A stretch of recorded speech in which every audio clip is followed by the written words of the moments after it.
Bonjour à tous, c'est Dr Matt. Je vais vous expliquer aujourd'hui comment factoriser un polynôme autre qu'un polynôme du deuxième degré. En général, vous avez l'habitude de travailler sur des polynômes du type ax carré plus bx plus c, donc du deuxième degré.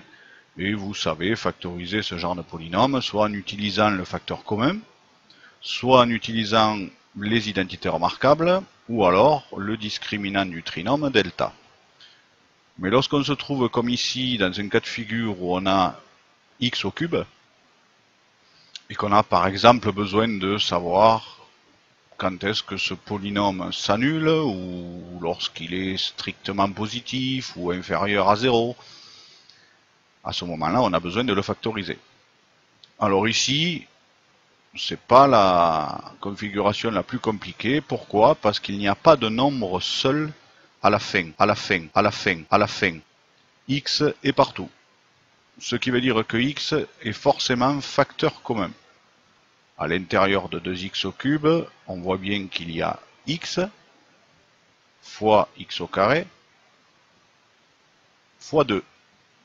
Donc 2x fois x au carré. À l'intérieur de 12x au carré, on voit qu'il y a 2x fois 6x. Et à l'intérieur de 18x, eh bien, il y a 2x fois 9. On peut donc assez facilement mettre 2x en facteur commun. Qu'est-ce qu'il reste à l'intérieur? Tout simplement les trois parties qui ne sont pas concernées par le 2x, qui sont juste multipliées par lui. Donc x au carré. Attention de ne pas oublier le moins de moins 6x et plus 9, puisqu'on avait 18x. Alors maintenant, on voit que dans la parenthèse, on a un polynôme du deuxième degré. On peut continuer donc la factorisation en utilisant soit, pas le facteur commun, parce que 9 ne contient pas de x, donc on ne peut pas factoriser par x, vu que le 9 n'en contient pas. Il nous reste soit une des trois identités remarquables, soit delta, le discriminant du trinôme. Ici, pas la peine de faire delta, c'est un petit peu long, pour pas grand chose. Il suffit tout simplement d'utiliser la deuxième identité remarquable. Et on voit assez vite qu'on a bien x moins 3 au carré. Donc on a 2x facteur de x moins 3 au carré. Autrement dit, 2x facteur de x moins 3 multiplié par lui-même. Alors si par exemple on voulait savoir à quel moment ce polynôme fait 0, il suffirait de regarder les trois facteurs. On voit bien que le premier s'annule lorsque x fait 0, et les deux autres s'annulent lorsque x fait 3. Donc on aurait ici comme solution par exemple 0 et 3.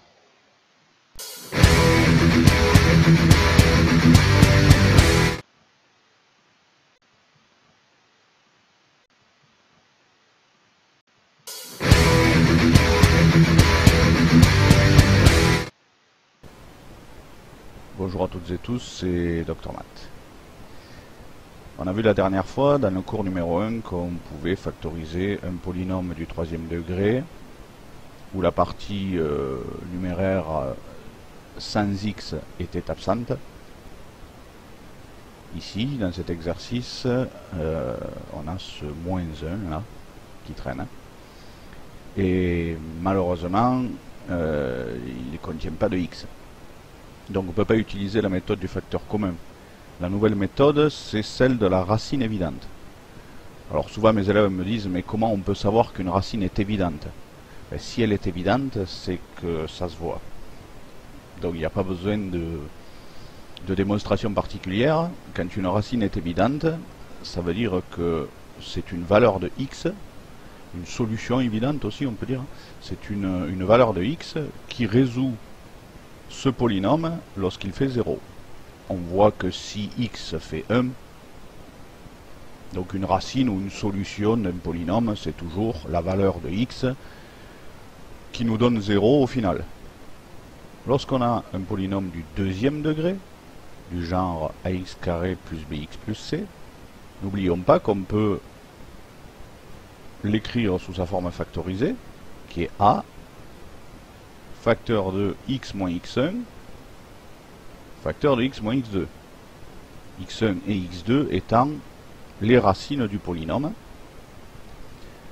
Ce qui veut dire que lorsqu'on a une racine, une solution, on peut l'intégrer au facteur du polynôme. Si il y a deux facteurs pour un polynôme du deuxième degré, il y a de fortes chances qu'il y ait trois facteurs pour un polynôme du troisième degré. Et n'oublions pas que nous avons trouvé que 1 est racine évidente, c'est-à-dire solution de cette équation lorsqu'elle fait 0. Du coup, 1 est une des solutions, mais ici, nous aurions 3 racines.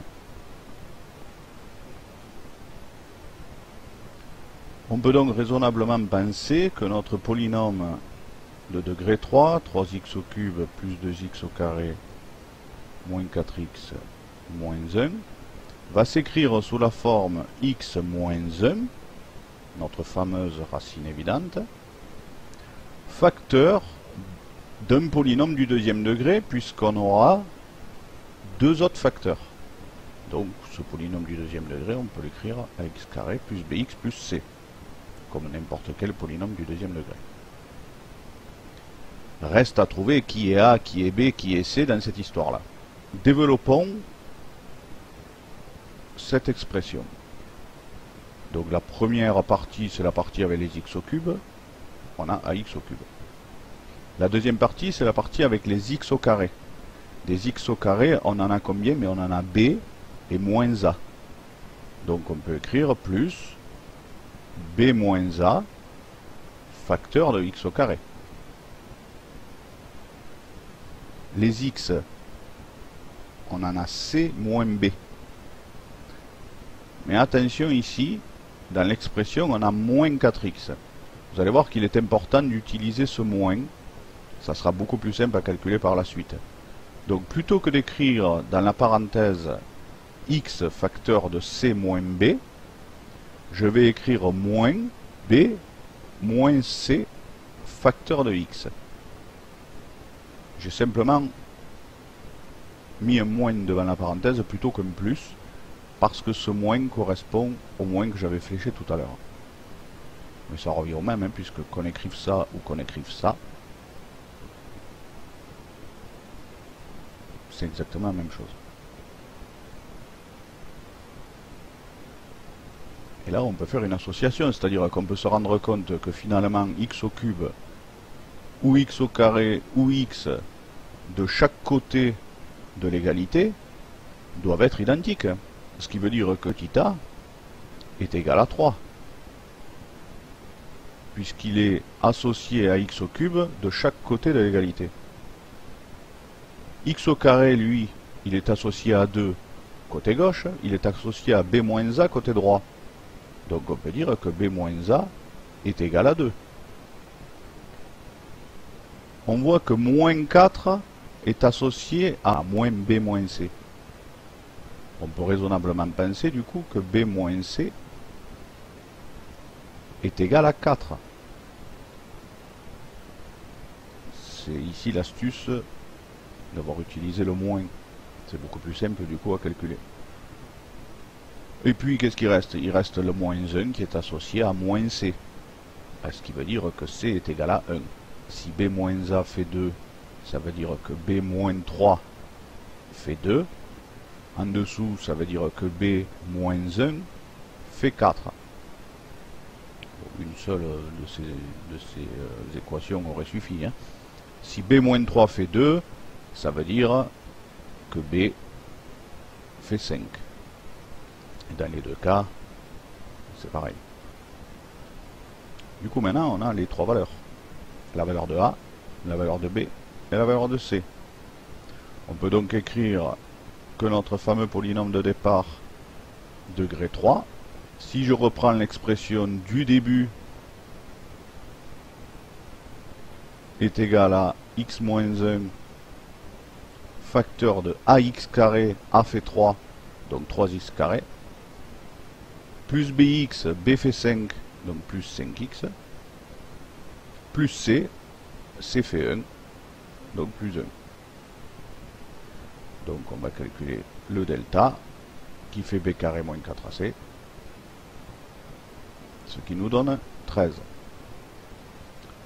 Quand on tombe sur un chiffre comme ça, en général on est super content, hein, parce qu'on va se coltiner la racine carrée de 13 jusqu'au bout. C'est comme ça. On va appeler x1 la première racine de ce polynôme. Bon, à présent, on peut finir la factorisation. N'oublions pas qu'il faut faire moins x1 et moins x2. On aurait donc ici un polynôme qui va s'annuler pour x égale 1. X égale x1 et x égale x2. Connaître son signe demanderait tout simplement de faire par exemple un petit tableau de signes. Voilà.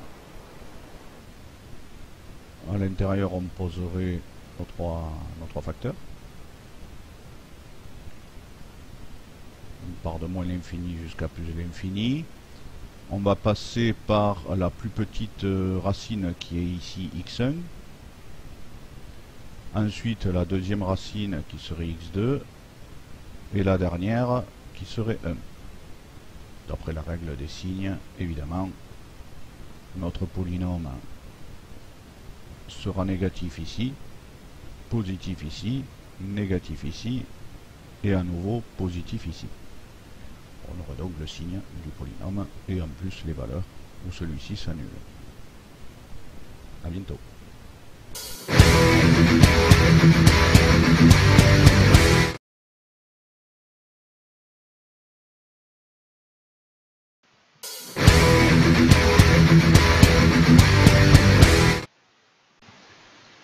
Bonjour à toutes et tous, c'est Dr Math.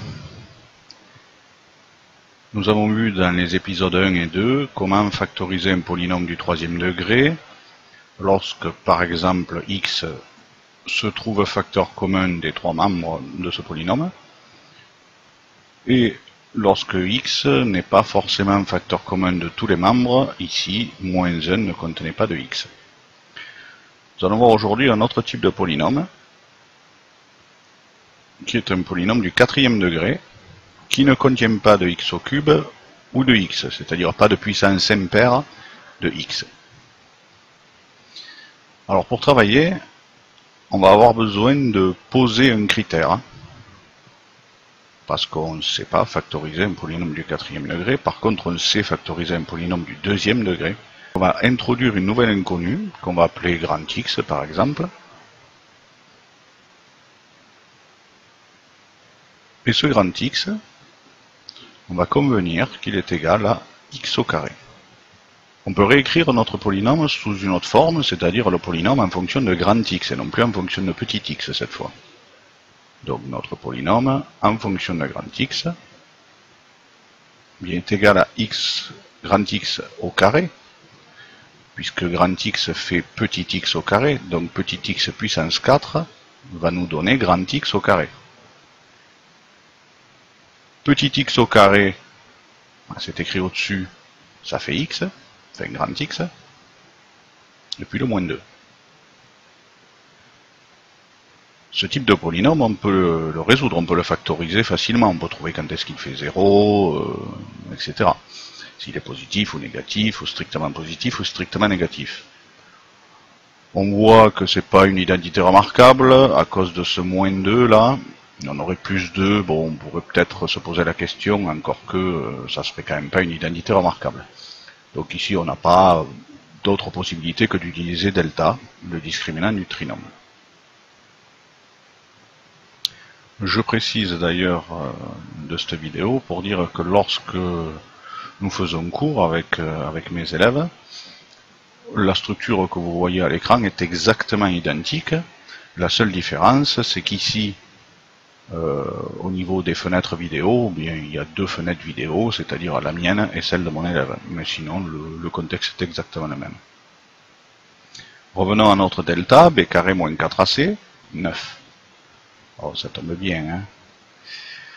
On va donc calculer maintenant les racines de ce polynôme. Évidemment, c'est pas petit x, les racines c'est grand x. Donc on va les appeler grand xa. Voilà la résolution du polynôme du deuxième degré ici avec grand x.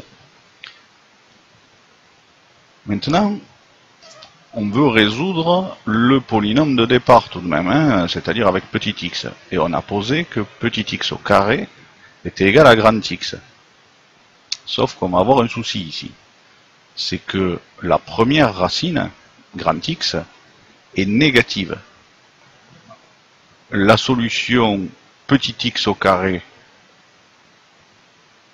égale moins 2 n'a pas de solution réelle. Et oui, il n'existe pas de nombre réel qui au carré nous donne moins 2. Par contre, vous verrez un autre type de solution que vous découvrirez en classe de terminale, ce sont les solutions complexes. Donc dans le monde complexe, dans l'ensemble des complexes, cette équation a bien des solutions. Mais chez les réels, il n'y en a pas. Donc on va rejeter la solution moins 2, en tout cas comme solution réelle pour petit x. Par contre, la deuxième solution grand x égale 1 va nous donner donc x au carré, petit x au carré égale 1.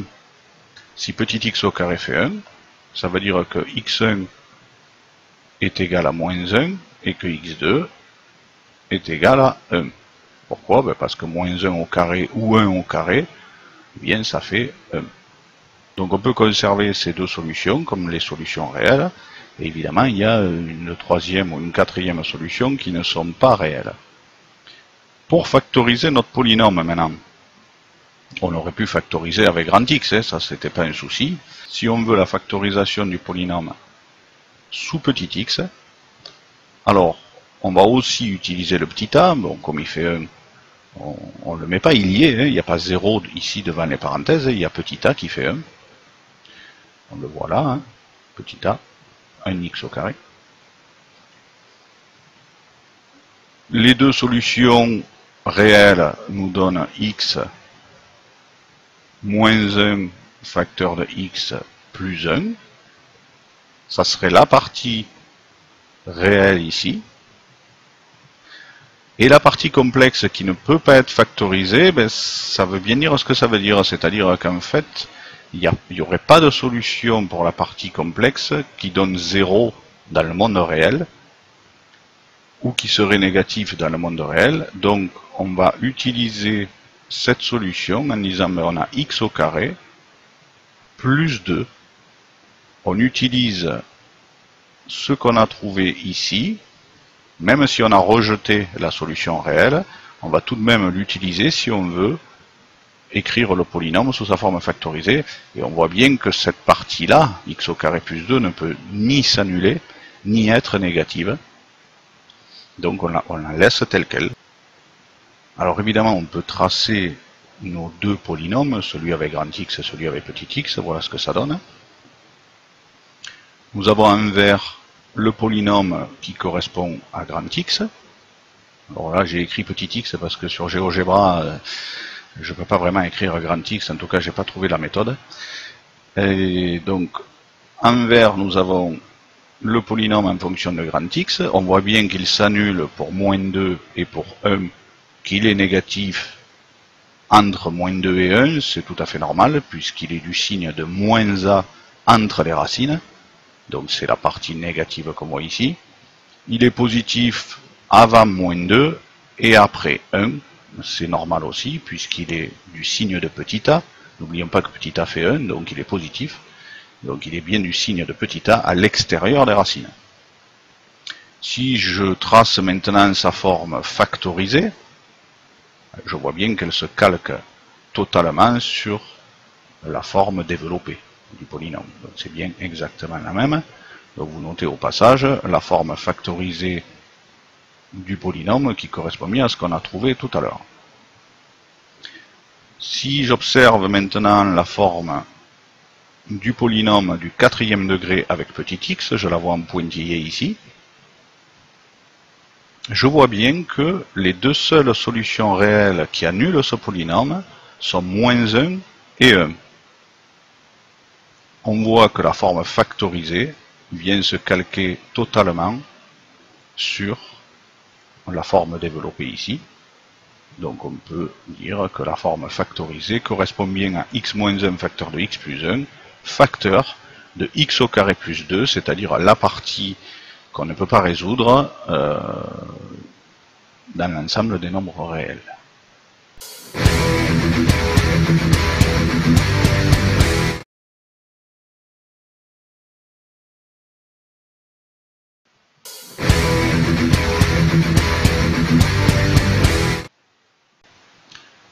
Donc nous avons vu comment résoudre un polynôme du quatrième degré, de ce type-là en tout cas, en prenant garde de rejeter la solution moins 2 de grand X, parce que x au carré ne peut pas faire moins 2 dans l'ensemble des nombres réels.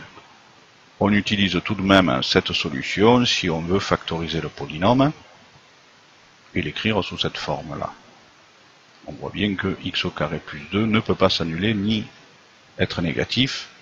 C'est bien pour ça qu'on rejette la solution, c'est-à-dire que les nombres réels qui peuvent annuler ce polynôme ne correspondent qu'à la solution positive de grand X. On va voir maintenant un autre exercice similaire, avec des valeurs différentes. On procède exactement de la même manière.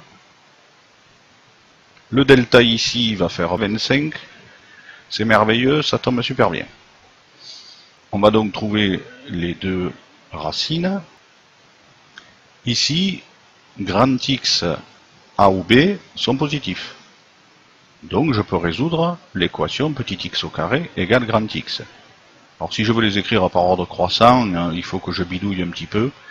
Donc ne vous affolez pas, c'est normal. Petit x1 va être donc, attention, la racine carrée de 3.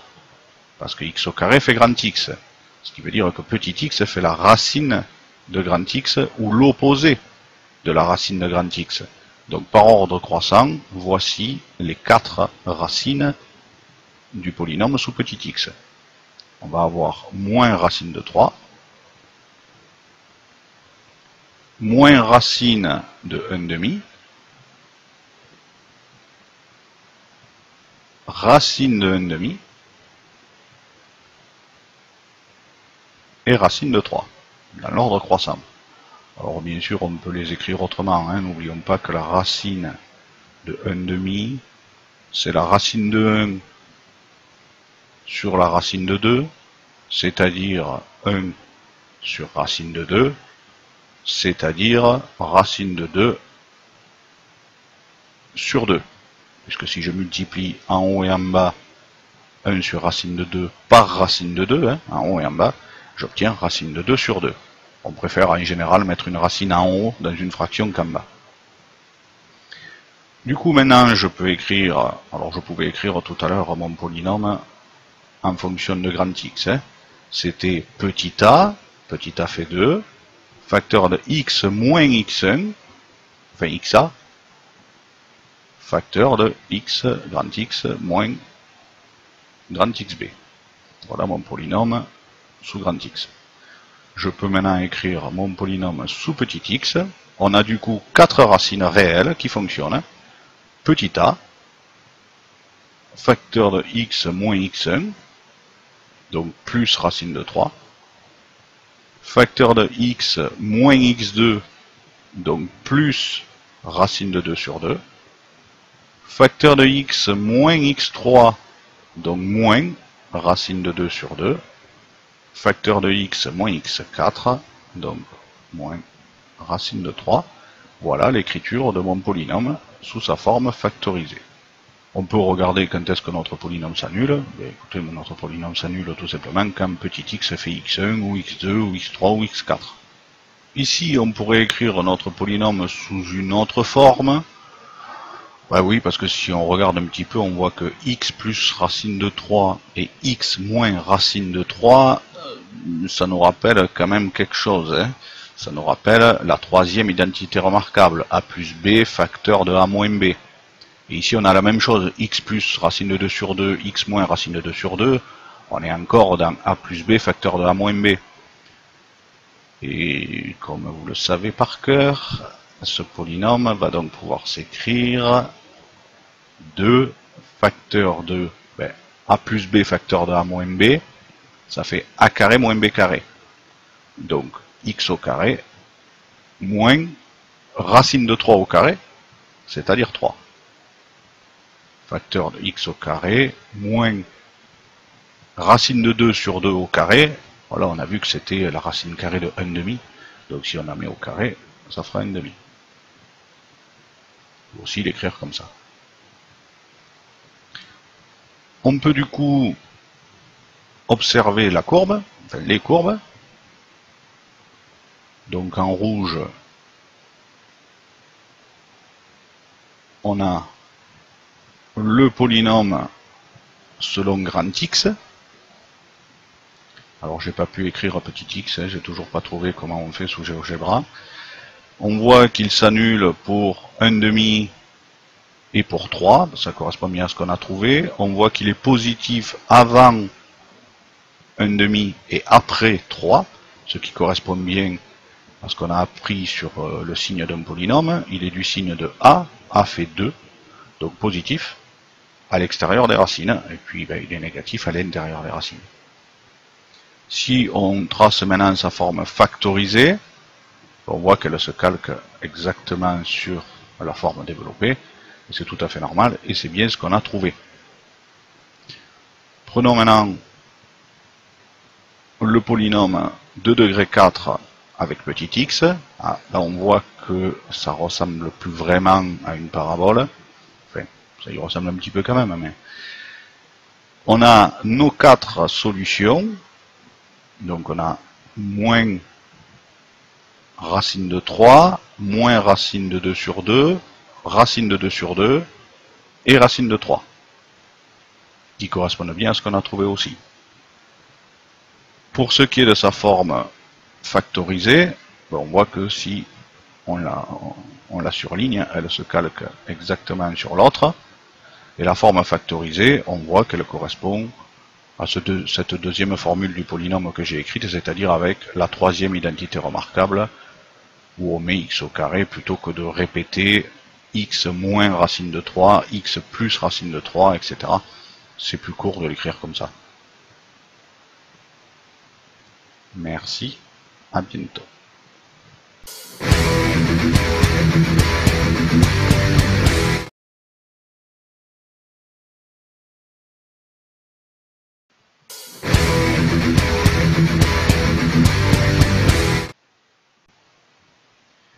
Bonjour à toutes et tous, c'est Dr Math. Nous avons vu comment résoudre des polynômes du 3e ou du 4e degré un peu particuliers. On va voir aujourd'hui comment résoudre ce type d'équation. Alors là, on s'affole un petit peu. Quand on voit des racines carrées, déjà, on commence à frissonner. Bon. Lorsque vous avez une équation de ce genre ou d'un autre genre, une équation signe égal, on peut remarquer que si x fait 3, par exemple, si j'applique la fonction carré de chaque côté du signe égal, parce que j'ai pas le droit de l'appliquer que d'un côté. Quand il y a une égalité, on fait les choses de chaque côté, c'est obligatoire. Mais si je mets tout au carré, je mets tout au carré des deux côtés, et j'obtiens x au carré égale 3 au carré. Si c'est vrai que x est égal à 3, c'est vrai que son carré sera égal au carré de 3. Donc x au carré fera 9. Si je peux faire ça sur ce type d'équation très simple, pourquoi je ne pourrais pas le faire sur des équations qui ont l'air un petit peu plus compliquées? Bien, allons-y. Je vais tout mettre au carré. Si je mets au carré la partie gauche, je vais annuler la racine carrée. Donc je vais me retrouver avec ça. Si je mets au carré la partie droite, je vais me retrouver avec ça. N'oublions pas les identités remarquables. 2x plus 4 au carré, c'est a plus b au carré, donc a carré plus 2ab plus b carré. 2x au carré va nous donner 4x au carré. Plus 2ab, 2 fois 2, 4 fois 4, 16, x. Et b carré va nous donner 16. Si je mets tout du même côté, je me retrouve avec moins 3x au carré, moins 17x, moins 14 égale 0. Alors trouver les solutions de ce polynôme, c'est pas très compliqué. On peut écrire delta, delta b carré, donc 17 au carré, moins 4 fois moins 3 fois moins 14, ce qui nous fait 121. Ça tombe bien. x1 va être égal à moins b, c'est-à-dire 17, moins racine de 121, et c'est en fait le carré de 11, 121. On peut donc maintenant écrire notre équation sous sa forme factorisée. N'oublions pas que a fait moins 3. X moins x1, ça fait x plus 1. X moins x2, ça fait x plus 14 tiers. Les solutions, on les connaît, c'est x1 et x2. Donc la solution entre accolades, on ne met pas des parenthèses, c'est pas un couple, hein, ce sont deux x, c'est pas un x et un y. Donc le plus petit étant 14, moins 14 tiers, on a moins 14 tiers et moins 1. Bon, on aurait pu aussi nous poser la question, trouver quand est-ce que tout ceci est strictement positif. Par exemple, on aurait pu avoir dans un exercice trouver le signe de ça. Strictement positif, par exemple. Mais n'oublions pas que petit a fait moins 3, c'est-à-dire qu'il est strictement négatif. Et n'oublions pas aussi que le signe d'un polynôme du deuxième degré, c'est le signe de petit a à l'extérieur des racines. Et ici, on nous demande quand est-ce que c'est positif. Du coup, c'est à l'intérieur des racines. Donc cette solution, ça aurait été moins 14 tiers, moins 1, les deux étant exclus évidemment, puisqu'on est strictement positif. On peut vérifier sur la courbe. En vert, on a la version développée de notre polynôme. On voit qu'il s'annule ici à moins 14 tiers et ici à moins 1. Si on trace la forme factorisée, elle se calque pile poil sur la forme développée. Donc c'est exactement la même chose. Et quand on veut savoir quand est-ce que c'est positif, on voit bien que c'est positif au-dessus, quand la parabole est au-dessus de l'axe. Elle est au-dessus de l'axe entre moins 14 tiers et moins 1. C'est bien le signe opposé à A, car A fait moins 3. À bientôt.